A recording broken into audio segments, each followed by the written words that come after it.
디모데전서 6장 20절에서 21절까지 말씀입니다.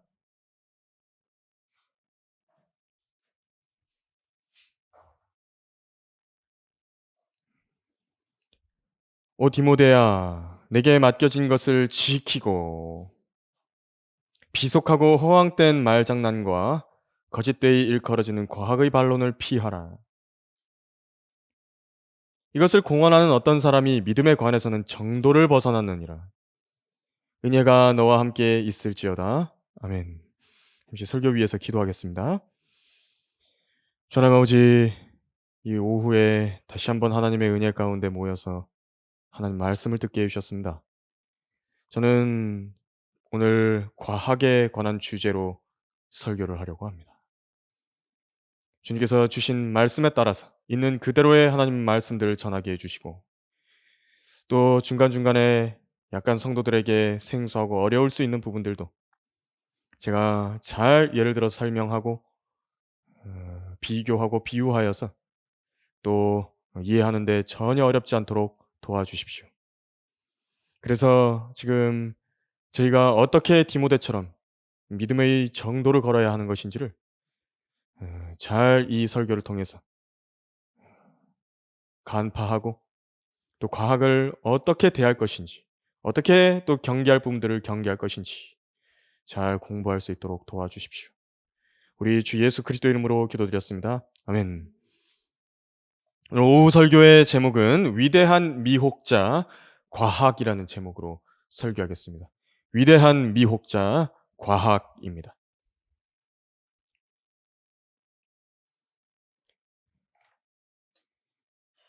본문 21절을 보니까 믿음에 관해서는 정도를 벗어났다라는 말씀이 있습니다. 성도가 갖춰야 할 믿음의 올바른 태도와 자세가 뭐냐면 믿음의 정도입니다. 바른 길이라는 말이죠. 믿음의 바른 길, 믿음의 정도. 그것은 아주 기본적인 것입니다. 사람이 거듭나게 되면요, 우리 안에 성령으로 태어나는 속사람이 있는데, 그 속사람이 기본적으로 가지고 있는 일종의 하나님의 성품이라는 것이 있습니다. 말하지 않아도, 따로 배우지 않아도 이 속사람이 믿음에 관해 올바른 정도를 알만한 것들이 있습니다. 속사람이 기본적으로 아는 것은 뭐냐면요, 하나님께서는 거짓말하지 않으신다는 것, 그것이고 하나님께서 참되시다는 것입니다. 또 성경이 옳다는 것이고 거짓이 없다는 것을 알고 있는 거죠. 하지만 사람은 거짓말하고 무엇이든 간에 완전히 알 수 있다 말할 수 있는 것은요, 거의 없습니다. 하나님께서는 전지전능하신 분이시라는 것을 또 아는 것이 바로 그 기본적인 믿음이고요. 실제적으로 살아계셔서 역사하시는 분이시라는 것과 나를 사랑하셔서 내 죄를 대신해서 십자가에 달려 죽으실 정도였다는 것과, 또 그렇게 나를 사랑하셨다라고 한다면 지금도 나를 실제로 그만큼 사랑하시고 그 사랑이 변하지 않는다는 것 정도는요, 조금만 묵상해봐도 아주 이해하기 어려운 부분은 아닌 것입니다. 그리고 그 사랑이 실제적으로 나에게 역사하고 있다라고 한다면요, 그분의 말씀을 나에게 주시고 그 말씀들을 지극히 높으신 하나님의 말씀들로 받고 최종 권위로서 내 인생을 주관하게 하실 것이라는 점을 그 이해하는 것도요, 그렇게 어려운 부분이 아닙니다. 어려운 믿음입니까? 이 모든 것은 사실 유기적으로 결합되어 있는 한 믿음인 것입니다. 이 중에요, 하나만 믿고 하나는 안 믿고, 그렇게 할 수가 없습니다. 하나 믿었으면 그 내용들 전부 다 믿을 수 있죠. 하지만 세상에 있는 여러 지식 체계들이라고 하는 것들은요, 마귀에 의해 고안이 됐고 사람의 죄가 그 밑바탕에 깔려서 탐심으로 증폭이 된 것들입니다. 세상에 있는 모든 지식 체계가 그렇습니다. 이제 거기에 매료가 돼버리면요, 이 기본적인 믿음의 올바른 자세와 태도에서 벗어나 버립니다. 속사람의 올바른 성품과 감각이 어떻게 되냐니까 완전히 무덤에 묻히듯이 묻혀버리는 것입니다. 그 지식체계 때문에. 특히 믿음의 사람이 되어야 하는 그리스도인들이요, 말장난이라든지 과하게 이렇게 심취해 버렸다라고 한다면 성경보다는 자신들과 같은 죄인인 사람들의 말에 더 매혹되어 버리게 되는 큰 문제가 발생하게 되는 것입니다. 최종 권위라고 하는 것은 무슨 말이냐면요, 결국 서로 틀린 말을 할 때 누구 말을 들을 것이냐는 문제입니다. 서로 같은 걸 이야기하면 문제가 없다고요. 근데 서로 다른 말을 하는 겁니다. 과학은 끊임없이 성경과 틀린 말을 합니다.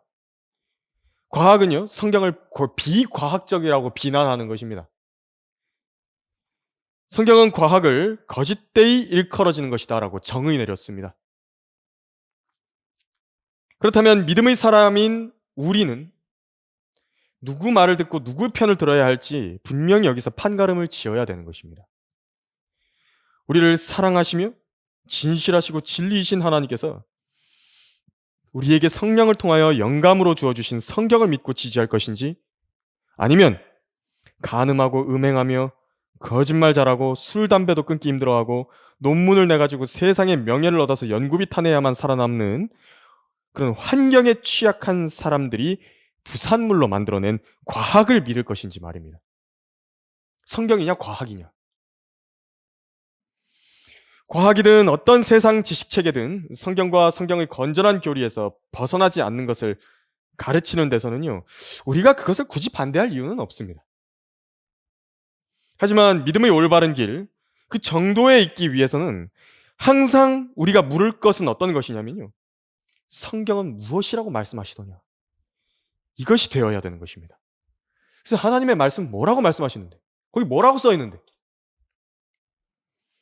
성경이 아닌 무슨 말이든, 성경이 아닌 무슨 말이든요, 듣는 그대로 그냥 다 믿어버리는 것은요, 순진한 것이고 어리석은 것이에요. 믿음이 좋은 게 아니라요, 순진한 것이라고요.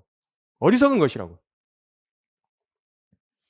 죄가 만연한 세상에서 그럴싸해 보이는 언변에 귀를 내주고 그 말들을 권위 있게 여기고 사랑하게 되면 어느새인가 믿음에 관해서는요, 정도를 떠나게 되는 것입니다. 정도에서 벗어나게 된다고. 어느 날 딱 보면요, 길에서 한참 벗어나 있다고.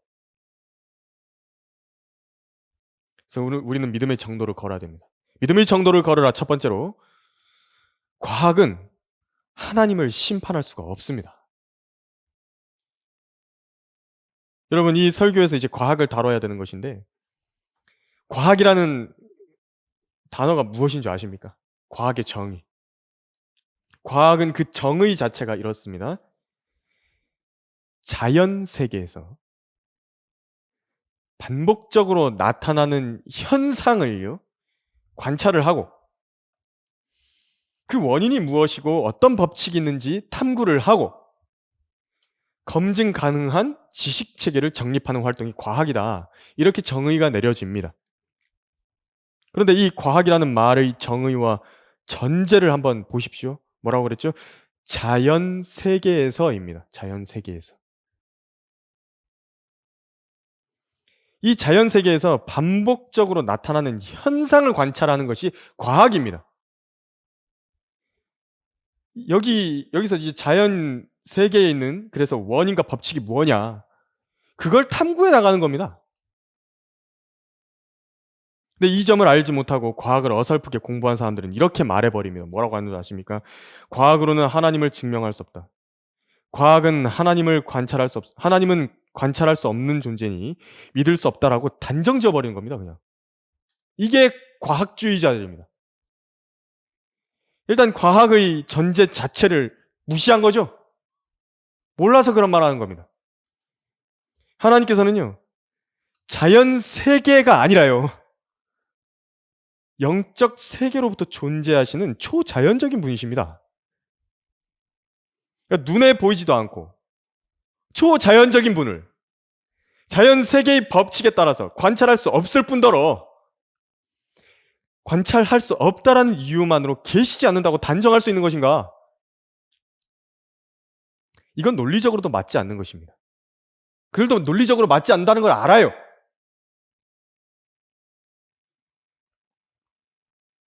그래서 여러분 잘 생각해 보십시오. 측정 불가하고 관찰 불가하기 때문에 존재하지 않는다. 이 말이 얼마나 웃긴 말인 줄 아십니까? 그러면요, 이것은요, 모든 측정 불가한 추상적인 개념들까지도 없다고 말해야 될 판입니다. 눈에 보이지 않는 건 다 없다고 말해야 된다고요. 사랑이나 믿음도 측정 불가하죠. 관찰 불가한 것이기 때문에 그렇습니다. 사랑과 믿음. 그렇다면 사랑도 믿음도 존재하지 않게 되는 겁니다. 그 사람들 말에 따르면. 하지만 사람의 인생에서 사랑이 없는 겁니까? 믿음이 없어요? 사랑도 믿음도 있습니다. 사람의 인생에서. 눈에 보이지 않지만. 과학으로 증명 가능한 것만이 진실이고 참이다 라고 말하는 사람들 여러분 만나게 되십니까? 과학을 신으로 여기는 사람들입니다. 하지만 이들은요, 스스로가 멍청한 오류에 빠지게 됩니다. 하나님만이 아니다 하더라도요, 하나님뿐만 아니라도요, 과학으로 증명 불가능한 것들은 많이 있다라는 것입니다. 논리 법칙,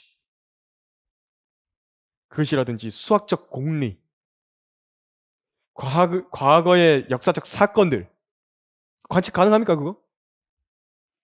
도덕적 판단, 다른 사람들을 사랑하거나 미워하는 것, 그 역시도요, 과학으로 실험실에서 현상을 관찰해가지고 증명되는 그런 종류의 것들이 아닙니다, 이런 것이.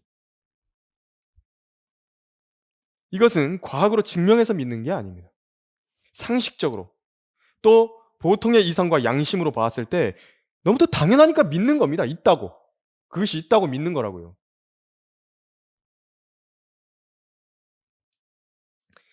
믿음으로 우리는 세상들이 하나님의 말씀으로 지어진 것을 깨닫나니 보이는 것들은 나타나는 것들로 된 것이 아니니라. 히브리서 11장 3절에서. 이 하나님의 말씀이 진리라면 당연히 과학으로는 보이지 않는 것들, 나타나지 않는 것들을 측정해가지고 증명할 수 없는 것입니다. 안 보이는데 어떻게 측정을 할 거예요?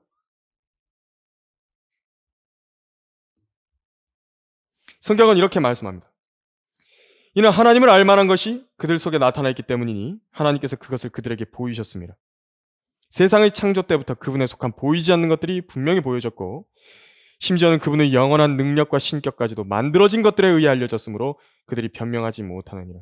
그러니까 보이지 않으시는 하나님의 그 영원하신 능력과 신격을요, 하나님께서는 직접 자신을 보여주신 게 아니라 만들어진 것들을 통해서 그걸 보여주셨다고 하는 겁니다. 지금 하나님께서 만들어 두신 하늘의 태양과 달을 생각해 보십시오. 사람이 시계를 만들기도 전에 이미 하루가 정의가 내려져 있었던 것입니다.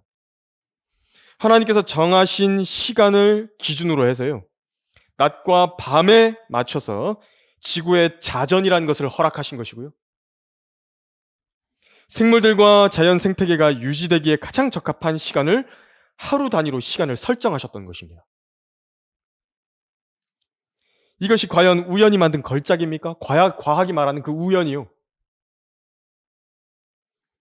인간이요, 그 한 해, 1년이라는 것을 만들지 않았습니다. 정의하지 않았습니다. 먼저 해를 셀 수 있는 주기가 하늘의 별들로 하나님에 의해서 만들어졌습니다. 하나님께서 말씀하시기를 낮을 밤에서 나누기 위하여 하늘의 창공에 광명들이 있으라.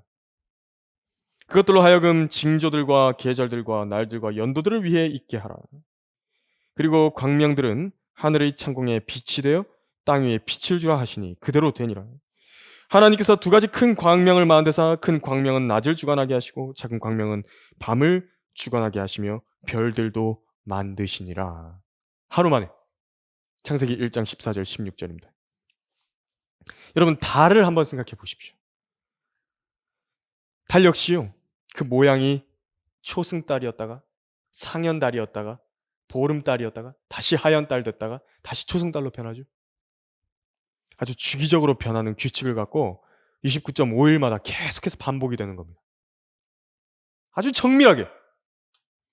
사람이 달력을 고안하기 전에도 이미 하늘에는 하나님께서 정하신 시간의 개념에 맞춰가지고 달이 그 주기대로요 돌고 있었습니다. 그래서 그 달의 주기에 따라가지고 1월, 2월, 3월, 4월, 12월까지 정해진 겁니다. 그것이. 하나님께서 나눠 놓으신 것이요. 우주는 반복될 뿐 아니라요. 계산해서 예측 가능할 정도로 질서정연한 것입니다. 어떻게 그렇죠? 어떻게 우연히 그게 되죠? 이게 말이 되나요? 그냥 생각해봐도 아는 거 아닙니까, 이거는? 어떻게 태양과 완전히 다른 천체인데 완전히 분리되어 있지 않습니까? 근데 어떻게 우연히도 이렇게 달과 해를 정확히 나눌 정도로 규칙적입니까? 해와 달이 완전히 다른, 다른 그 별인데 어떻게 그렇게 정상적으로 도냐고요, 그게. 또 여러분 아십니까, 그거? 육안으로 보는 태양의 크기랑요, 달의 겉보기 크기가 놀랍도록 비슷합니다. 그래서 개기일식이 일어날 때 어떻게 되죠? 해가요, 있으면 이게 달이 이렇게 가리는 겁니다. 그 끝에만 살짝 나오게 가리는 겁니다. 정확하게 가리죠. 너무도 인상적인 천문학적 배치 아닙니까? 그 우연이라고요? 우연히 그런가요?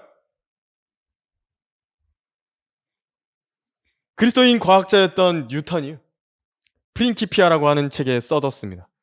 이 태양과 행성들과 혜성들의 가장 아름다운 체계는 오직 지성과 능력을 가진 존재의 계획과 통치로부터 나올 수 있었다고 쓴 것입니다. 뉴턴이. 그는 중력의 법칙만으로는 행성들이 그렇게나 규칙적으로 배열되어야만 하는 원인을 설명할 수 없다, 이렇게 말하는 것입니다. 태양계의 행성들은요, 모두 태양 주위를 돌죠. 같은 방향으로 움직입니다. 그런데 신기한 건 뭐냐면 그 원반의 그 평면상에서요, 다 같이 도는 것입니다. 하나도 비껴나가는 게 없다고요. 하나도 어떤 것은 이런 원반에서 돌고, 어떤 것은 이런 원반에서 돌고, 어떤 것은 이런 원반에서, 그렇게 안 돈다고요. 다 원반이 같은 원반 안에서 돌고 있다고요. 모든 천체가. 어떻게 그렇게 되죠? 누가 그걸 계획적으로 만들어 놓은 거죠? 그 우연히 그렇게 됐다고 또 이야기합니다, 과학자들은. 그러면 우연히 그렇게 됐는데 어떻게 어떤 행성들은 이렇게 돌면서 자전 방향이 이렇게 돌고요. 수평 방향, 수직 방향, 수평 방향으로 돌고요. 어떤 별은요, 누워가지고 돌아요. 어떻게 그렇게 되죠? 자연적으로 생겼다 그러면? 말이 되는 이야기인가요? 이 모든 것이 자연적으로 우연히 그 자리에 있게 됐단 말입니까? 정말 우연이라는 신은 대단한 신인가 봅니다. 하나님을 믿지 않는 사람은요, 아무리 과학을 거들먹거려도 그 누구보다도 미신적인 사람이고 성경을 믿는 믿음보다 더 큰 믿음을 가진 사람입니다. 하나님께서 그것을 만드셨다, 설계하고 만드셨다라고 하면 믿으면 되는데요. 근데 그게 우연히 생겼다라고 한다면요, 그건 더 큰 믿음이 필요한 것입니다. 그거 어떻게 믿냐고요, 그거를.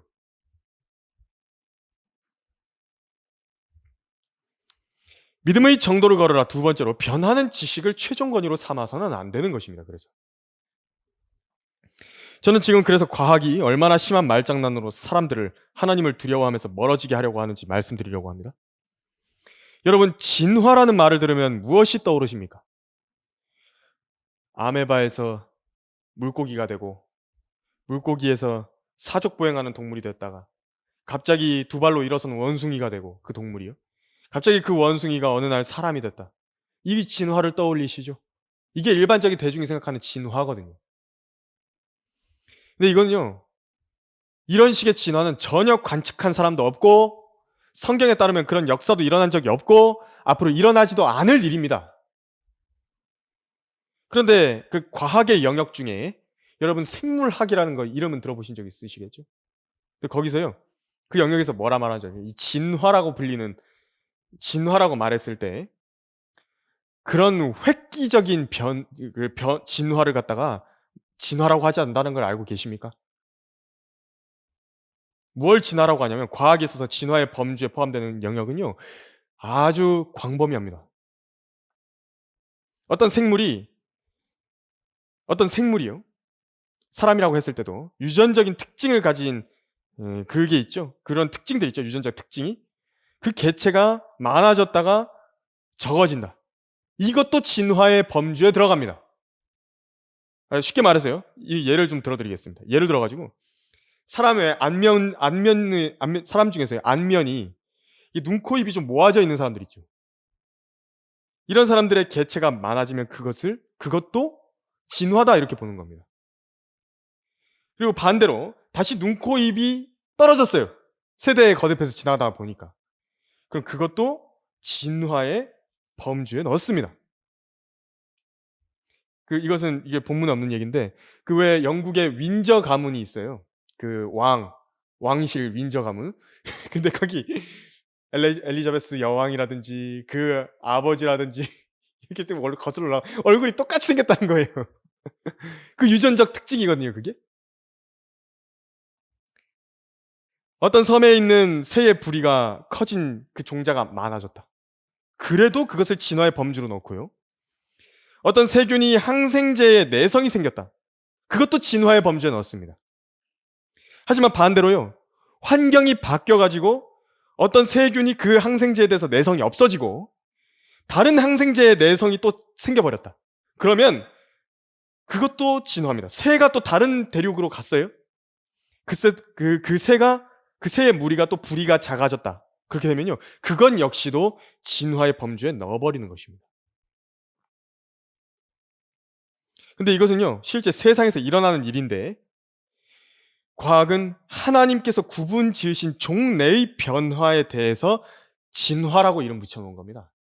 그러니까 생물학이요. 그렇게 한대요. 종을 뛰어넘는 진화라는 게 없거든요. 그런데 종 안에서 이런 유전적 특징들이 변하는 건 있을 수 있다고요. 실제로. 일어나는 일이라고요. 우리도 왜 애를 낳으면 우리가 닮은 애를 낳지 않습니까? 근데 그래 놓고 어떻게 하는 줄 아십니까? 진화가 증명됐다. 이렇게 얘기하는 겁니다. 이게 말장난입니다, 이게. 그래 놓고 생물학적 진화가 증명됐다. 그 이야기를 하는 겁니다. 그 일반적인 대중이 들으면 어떻게 되죠? 그 말을 일반적인 대중이 들으면 뭐라고 느끼냐고요. 이런 깊은 부분까지는 알지 못하기 때문에 아메바에서 물고기가 되고 물고기에서 사족 보행하는 동물이 되고 그 동물이 또 두발선 원숭이가 되고 사람이 됐다라는 그 진화가 관찰되고 증명됐다라고 하는 착각과 환상과 마술에 빠지는 것입니다. 환각 주는 거예요. 환각. 환각이라고요. 이것이 과학이 하는 저주의 말장난입니다, 여러분. 그래서 믿지 말라는 겁니다. 신뢰하지 말라고. 문제는 근데 거기서 끝나는 게 아닙니다. 사람들이 과학의 이름과 진화의 이름으로 어떻게 하냐니까 하나님의 창조와 그분의 존재를 뒤집어버린 걸 써먹는다는 겁니다. 문제는 그것입니다. 한 번도 대중이 생각하는 일반적인 의미의 진화는요. 관측된 적도 없고 본 사람도 없고 앞으로도 없을 것인데 진화가 증명된 것이라고 말하는 것입니다. 여러분 60억, 80억 사람 인구 중에서요. 이제 진화하고 있는 사람 아무도 없습니다. 누가 진화하고 있냐고요? 누가? 과학이 자기들 분야 안에서 정의하는 진화 때문에 진화가 증명됐다라고 사람들한테 계속 이야기하는 겁니다. 계속 이야기해요. 속아요, 사람들은 또.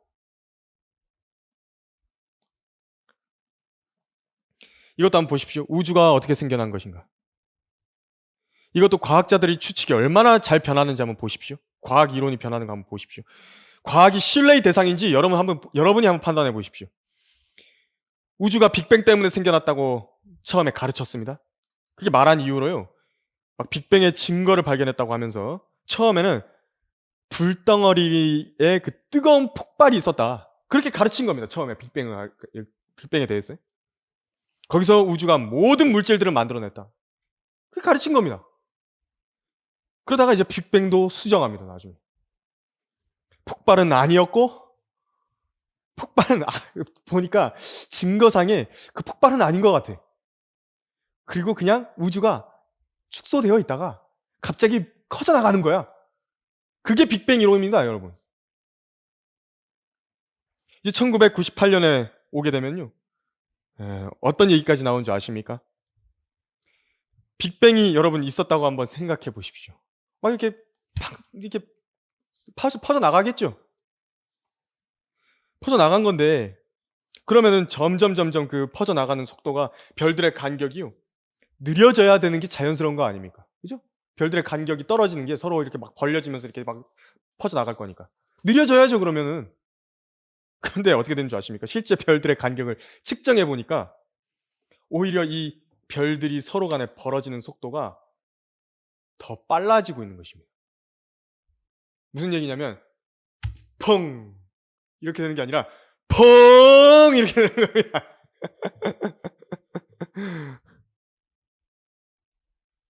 진짜 측정해 보니까요. 자기들이 좋아한다는 그 과학으로 측정해 보니까요. 이게 뭐죠? 이게 뭡니까 이게? 그 말이 안 되니까 결국 뭐까지 도입하냐니까. 무엇을 가정하냐면 암흑 에너지를 가정하는 겁니다. 암흑 에너지. 그러니까 이거 완전 믿음입니다, 여러분. 여러분 그거 아십니까? 신앙입니다, 이거. 그런 암흑의 에너지가 있다. 그 어떤 친구도 없습니다. 어떤 친구도 없다고요. 그런데 보이지 않는 원인을 가정해서 우주의 운동을 설명하는 것은 과학이라고 이야기하면서 눈에 보이지 않는 하나님은 보이지 않음으로 믿을 수 없다고 말한다면 그 앞뒤가 안 맞는 것입니다. 이상하잖아요. 암흑 에너지는 본 적 없잖아요. 근데 왜 그게 있다고 가정을 해요? 근데 하나님은 못 믿겠다? 이게 무슨 말이죠? 정말 암흑입니다, 여러분. 정말 사람들의 눈을 깜깜하게 가려버린 겁니다. 성경이 옳다는 걸 알면서도 지옥의 흑암이 그들을 덮치고 만 것입니다. 이름 잘 졌죠, 암흑 에너지. 여전히 사람들은 빅뱅이 그래서 옳은 줄을 아는 것입니다. 하나님을 거부하는 도구로 사용합니다, 그 빅뱅을. 하나님의 말씀을 거부하면요, 암흑밖에는 오는 게 없는 것입니다. 여러분, 이것이 사람의 지식 체계입니다. 완전하지도 않고요. 앞으로 또 무슨 발견이라고 말하면서 원래 세워놨던 모든 가정과 가설과 이론들을 뒤집었고 새로운 이론이 나오기도 하는 것입니다.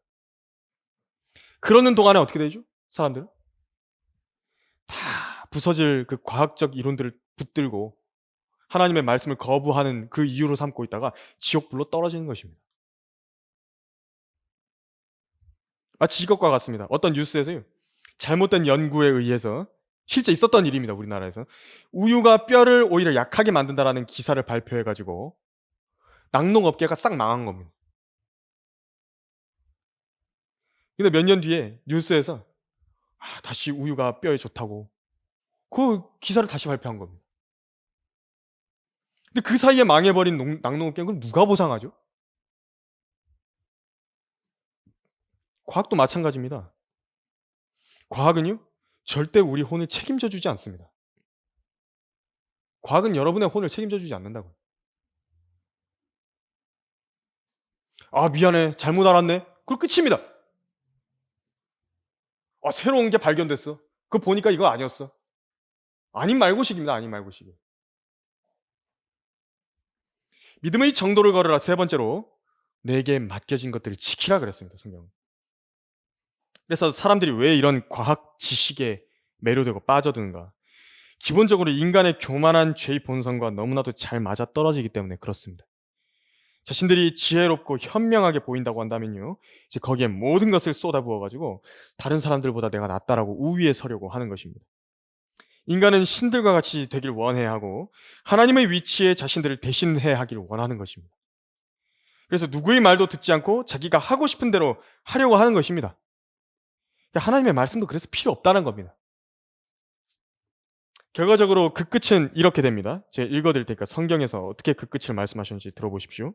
이는 하나님을 알되 하나님께 합당한 영광을 돌리지 아니하고 감사치도 아니하며 도리어 그들의 상상들이 허망하여지고 그들의 어리석은 마음이 어두워졌기 때문이니 그들은 스스로 현명하다고 말하나 우둔하게 되었고 썩지 아니하는 하나님의 영광을 썩어질 사람의 형상과 새들과 네발 달린 짐승들과 기어다니는 것들과 같은 형상으로 바꾸었도다. 그러므로 하나님께서도 그들을 자기들의 마음의 정욕에 따른 더러움에 내버려 두시오. 그들의 몸을 서로 욕되게 하도록 하셨으니 이는 그들이 하나님의 진리를 거짓말로 바꾸어 피조물을 창조주보다 더 경배하고 섬겼습니다. 하나님은 영원토록 찬양받으실 분이로다. 아멘. 그랬습니다. 로마서 1장 21절에서 25절까지 써 있습니다. 따라서요, 과학을 따라서 하나님을 버리고 믿음의 정도를 벗어난 사람들은 어떻게 되냐면 스스로 현명하다고 말하게 되는 것입니다. 믿음의 정도를 벗어난 사람들의 특징입니다. 뭔가 아는 척 한다고요. 잘난 척 한다고요. 그런데 한글 킹제임 성경 쓴다고 말하고 또 무슨 자기들이 킹제임 성경으로 뭐 한다고 말하는 사람들 중 이런 사람들 많습니다. 우리는 현명하다고 이야기하면서요. 막 독특한 계시들을 받았다고 이야기하면서 무슨 평평지구 이야기하는 사람들이라든지 그런 사람들이 있습니다. 우주형이라든지 이런 사람들 있지 않습니까? 스스로 현명하다. 실상은 하지만 실상은 뭐냐니까 우둔하게 된답니다. 하나님 말씀 틀린 거 하나도 없습니다. 실상 그 사람들 보면 우둔하다고요. 그리고 자기들의 마음의 정욕에 따라 어떻게 하냐 그러니까 자기들의 몸을 욕되게 하도록 한답니다. 그 사람들 생활이 더럽다고요. 더럽게 된다고요. 믿음의 정도를 벗어난 사람들. 과학 때문에.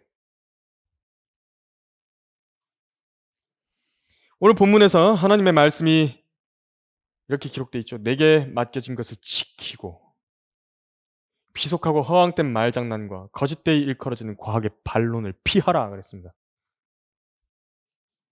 그 말씀하셨을 때는 이유가 있는 것입니다. 과학의 반론이 진리에 부합하고 타당하기 때문에 지금 이루어지는 게 아니라는 겁니다. 과학의 반론이라고 하는 것이 진리에 부합하고 타당하기 때문에 이루어지는 게 아니라 지극히 높으신 하나님을 거부하기 위한 동기가 밑에 깔려있기 때문에 그런 것입니다. 그래서 계속 과학은 빌미를 만들어내고 빌미가 또 수정되고 그 빌미가 없어졌다가 다시 그 빌미가 생겨나게 하는 것입니다. 그런 말들과요, 백날 천날 핏대를 올리며 싸워봐야 진전이 없습니다. 모든 거짓말들을 다 알아야만 진리를 분간하고 믿을 수 있는 것인가? 그렇지 않습니다. 오히려 진리를 알면요, 모든 거짓말을 분별할 수 있는 것입니다.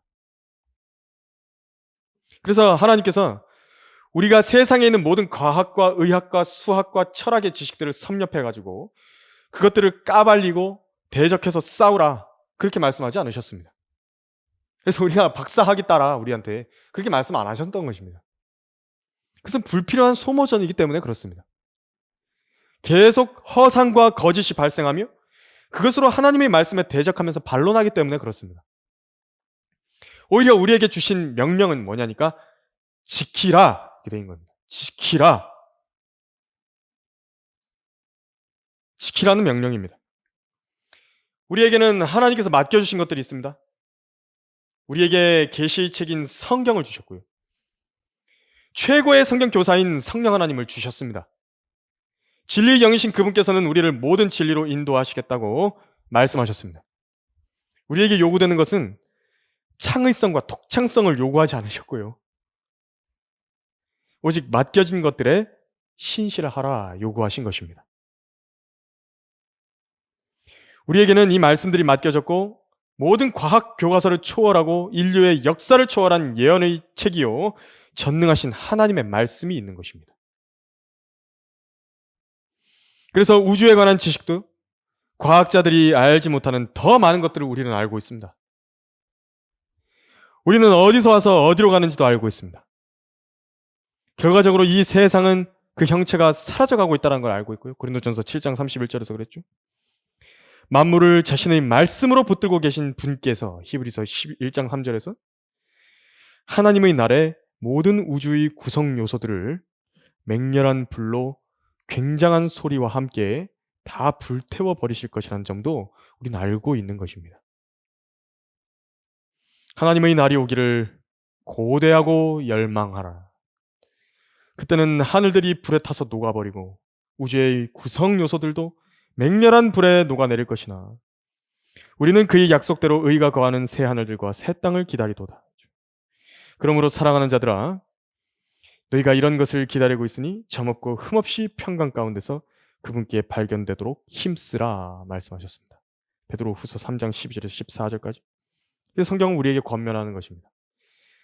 사랑하는 자들에게 하나님의 날이 오기를 고대하랍니다. 그날에 모든 것이 불로 태워지겠지만 우리는 오히려 그날을 평강 가운데서 기다릴 수 있는 것입니다, 여러분. 여기에 있는 모든 건물들도요, 다 불타버리는 것입니다. 원자 단위로 분해된다고요, 원자 단위로. 과학이 이야기하는 그 원자단이요.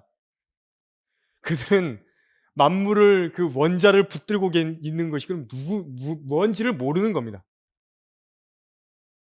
뭐가 붙들고 있냐고요, 그 원자를.